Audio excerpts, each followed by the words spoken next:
Monas Monumen Nasional. Monumen ini terletak persis di pusat kota Jakarta. Tugu Monas merupakan tugu kebanggaan bangsa Indonesia. Selain itu, Monas juga menjadi salah satu pusat tempat wisata dan pusat pendidikan yang menarik bagi warga Indonesia baik yang di Jakarta maupun di luar Jakarta. Tujuan pembangunan Tugu Monas adalah untuk mengenang dan mengabadikan kebesaran perjuangan bangsa Indonesia yang dikenal dengan Revolusi 17 Agustus tahun 1945 dan juga sebagai wahana untuk membangkitkan semangat patriotisme generasi sekarang dan akan datang.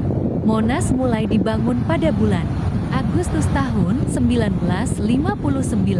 Keseluruhan bangunan Monas dirancang oleh para arsitek Indonesia yaitu Sudarsono, Frederick Silaban dan Yir Rosino pada tanggal 17 Agustus tahun 1961. Monas diresmikan oleh Presiden Soekarno dan mulai dibuka untuk umum sejak tanggal 12 Juli ke 1975. Tugu Monas punya ciri khas tersendiri, sebab arsitektur dan dimensinya melambangkan kias kekhususan Indonesia. Bentuk yang paling menonjol adalah tugu yang menjulang tinggi dan pelataran cawan yang luas mendatar. Di atas tugu terdapat api menyala seakan tak kunjung padam, melambangkan keteladanan semangat bangsa Indonesia yang tidak pernah surut berjuang sepanjang masa.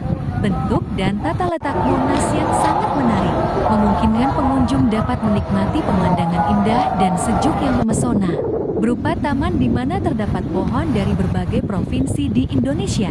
Kolam air mancur tepat di lorong pintu masuk membuat taman menjadi lebih sejuk, ditambah dengan pesona air mancur bergoyang di dekat pintu masuk menuju pelataran Monas itu juga nampak megah berdiri patung Pangeran Diponegoro yang sedang menunggang kuda. Patung yang terbuat dari perunggu seberat 8 ton itu dikerjakan oleh pemahat Italia, Prof. Coberlato sebagai sumbangan oleh Konsulat Jenderal Honores Dr. Mario di Indonesia.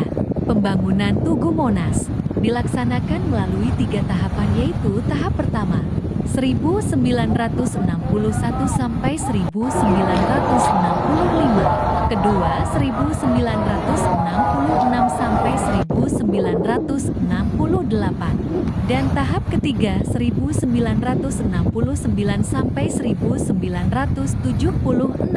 Pada tahap pertama pelaksanaan pekerjaannya di bawah pengawasan Panitia Monumen Nasional dan biaya yang digunakan bersumber dari sumbangan masyarakat. Tahap kedua pekerjaannya masih dilakukan di bawah pengawasan Panitia Monas, hanya saja biaya pembangunannya bersumber dari anggaran pemerintah pusat Ki Sekretariat Negara RI.